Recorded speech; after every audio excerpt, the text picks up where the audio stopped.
एक दिन जब भगवान शिव तपस्या के लिए जाने लगे, तब माता पार्वती उनसे नाराज हो गई और बोली, स्वामी, मैं आपके साथ कुछ समय बिताना चाहती थी, पर आप आज फिर तपस्या के लिए जा रहे हैं। आप हमेशा तपस्या के लिए जाते रहते हैं। कितना समय हो गया है हम दोनों को एक साथ भ्रमण पर गए हुए। क्या मुझे आपके साथ कुछ समय बिताने का अधिकार नहीं है? आप तो अब मुझे समय ही नहीं देते हैं। देवी, तपस्या मेरे लिए अत्यंत महत्वपूर्ण है। मैं जल्दी लौट आऊंगा, तब हम साथ में समय बिताएंगे और भ्रमण पर अवश्य चलेंगे। भगवान शिव की ये बात माता पार्वती को अच्छी नहीं लगी और वे क्रोधित हो गई। प्रभु, अगर आप मुझे अपने साथ भ्रमण पर नहीं ले जा सकते तो मैं भी अब अकेले ही भ्रमण पर चली जाऊंगी। जाइए, आप अपनी तपस्या कीजिए। देवी, क्यों इतनी नाराज हो रही हो? कुछ ही समय की बात है। अभी आप गुस्से में हो और क्रोध में लिया गया हर फैसला हमें हानि की ओर ले जाता है। अच्छा, ठीक है, आप अपना मन शांत करो, मैं शाम तक लौट आऊंगा। अब तो ठीक है। माता पार्वती को पता था कि महादेव अक्सर ही ऐसा करते हैं। वो कहकर तो जाते हैं कि लौट आएंगे शीघ्र, पर शीघ्र लौटना, वो भी तपस्या से, ये कभी हो ही नहीं सकता था। इसलिए माता पार्वती ने निर्णय लिया कि वे आज अकेली ही भ्रमण पर चली जाएंगी। वैसे भी वो महादेव से नाराज थी और बहुत ज्यादा क्रोधित भी, तो उन्होंने क्रोध में आकर ये फैसला लिया। वो गुस्से में अपने महल से बाहर निकल गई और अकेले ही भ्रमण के लिए चल पड़ी। माता पार्वती के अकेले जाने की खबर राक्षसों तक पहुंची, जो हमेशा भगवान शिव और माता पार्वती को परेशान करने के लिए अवसर की तलाश में रहते थे। उन्होंने सोचा, अगर हम माता पार्वती को बंदी बना लें तो भगवान शिव को कमजोर किया जा सकता है, पर उसके लिए उन्हें एक माया करनी थी। राक्षसों के राजा कालराज ने इस कार्य के लिए अपनी राक्षसी बहन कालरानी को चुना। प्रिय बहन कालरानी, मुझे आज तुम्हारी बहुत आवश्यकता है। तुम तो जानती ही हो, महादेव बहुत चतुर है। वो हम राक्षसों को सदैव दंडित करते ही रहते हैं, पर अब समय आ गया है उन्हें सबक सिखाने का।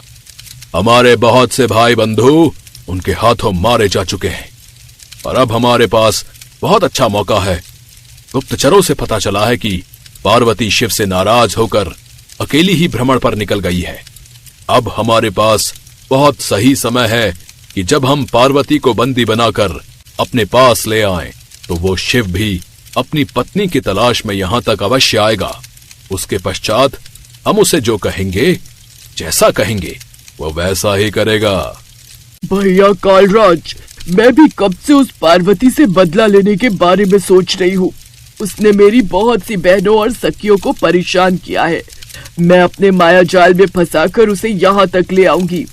इस कार्य को मैं जरूर पूरा करूंगी भैया, मेरा इंतजार करना। जाओ बहन, सफल होकर आओ।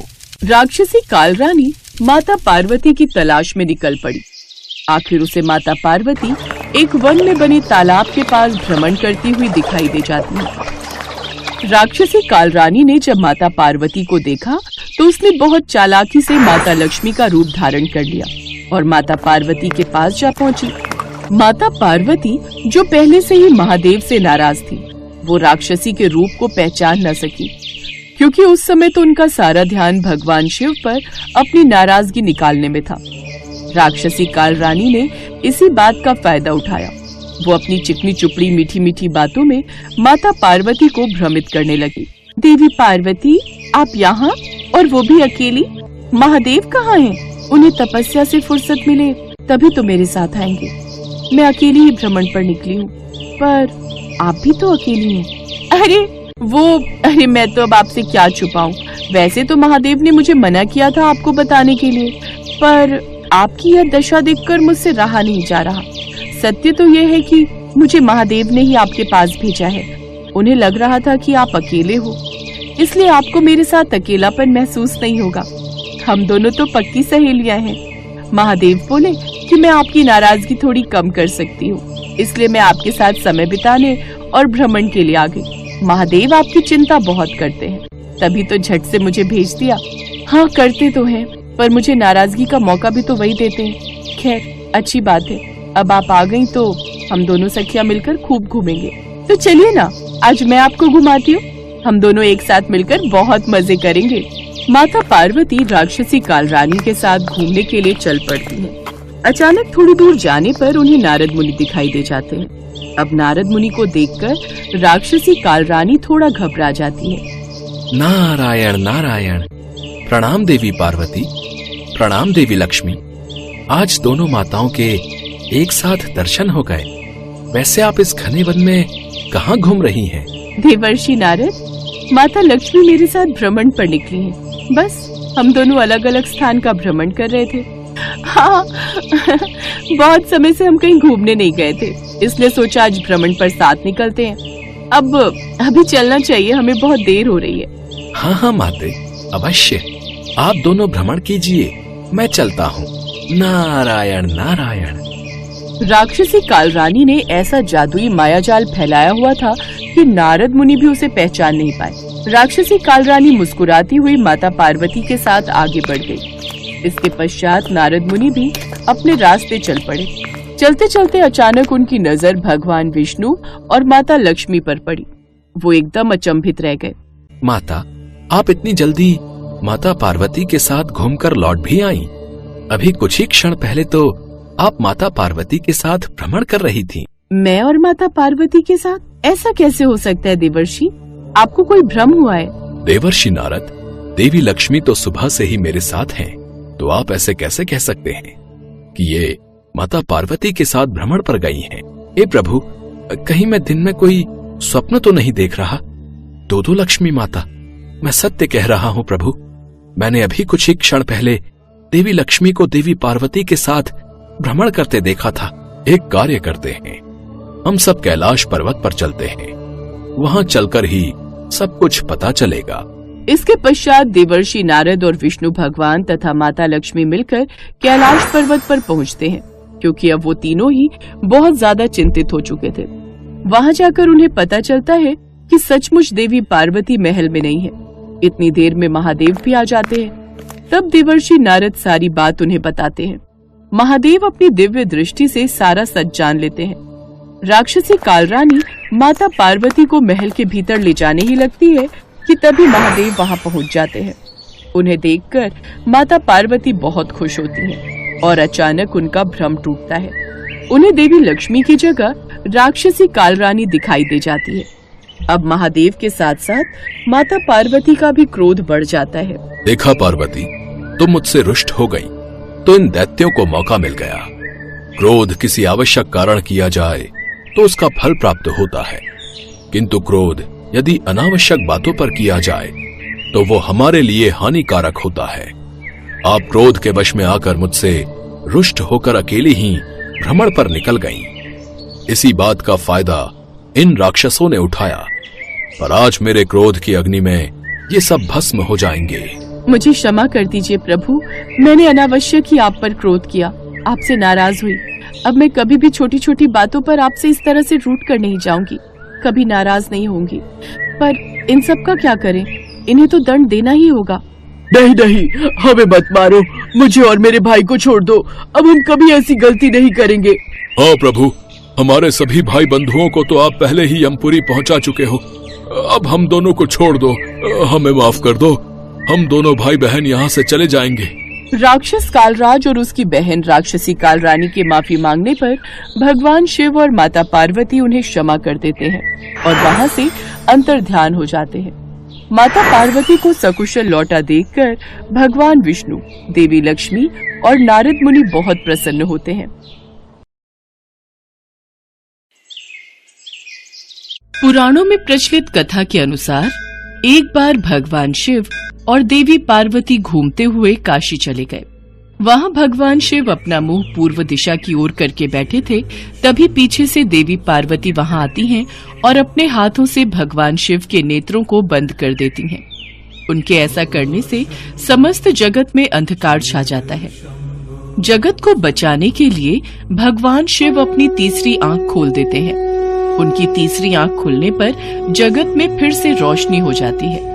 भगवान शिव की तीसरी आंख जगत को तो अंधकार से बचा लेती है, परंतु उस तीसरी आंख की रोशनी से जो ताप उत्पन्न हुआ, उससे निकली पसीने की बूंदों से एक अंधे बालक का जन्म हुआ। उस बालक का मुख बहुत बड़ा और भयानक था। बालक को देखकर देवी पार्वती घबरा गई। प्रभु, ये बालक कौन है? ये कहाँ से उत्पन्न हुआ? देवी पार्वती, ये हमारा ही पुत्र है। ये बालक पसीने की बूंदों से उत्पन्न हुआ है। आपने अकस्मात ही मेरे नेत्रों को बंद कर दिया, इसलिए सृष्टि की रक्षा के लिए मैंने अपने तीसरे नेत्र को खोल दिया, जिस कारण रोशनी के ताप से पसीने की बूंदें धरती पर गिर गईं और इस बालक का जन्म हुआ। अंधकार में पैदा होने के कारण ये बालक अंधक नाम से जाना जाएगा।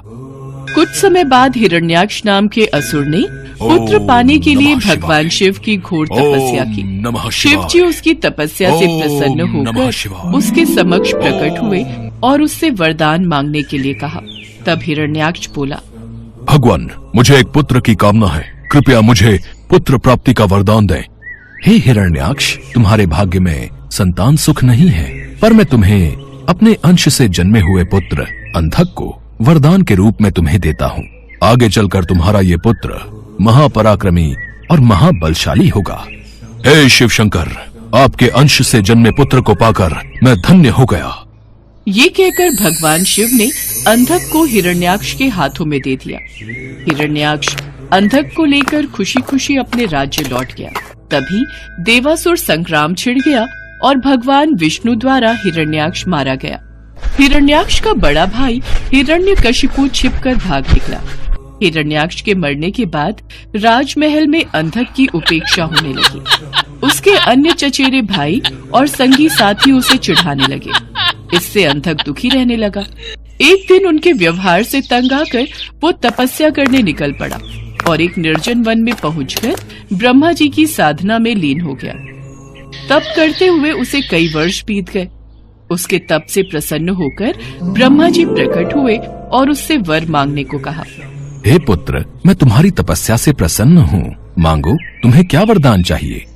हे ब्रह्मदेव, मुझे ऐसा वर दीजिए कि मेरा अपमान करने वाले मेरे सभी भाई मेरी दास्ता करें, मेरे दिव्य नेत्र हो जाएं और मेरी किसी के द्वारा मृत्यु न हो।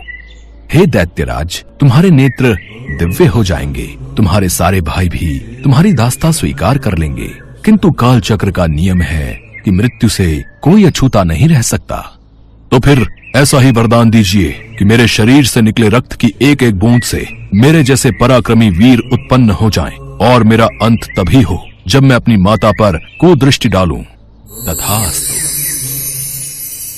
तथास्तु कहकर ब्रह्मा जी अंतर्ध्यान हो गए और अंधक वरदान पाकर नेत्रवान बन जाता।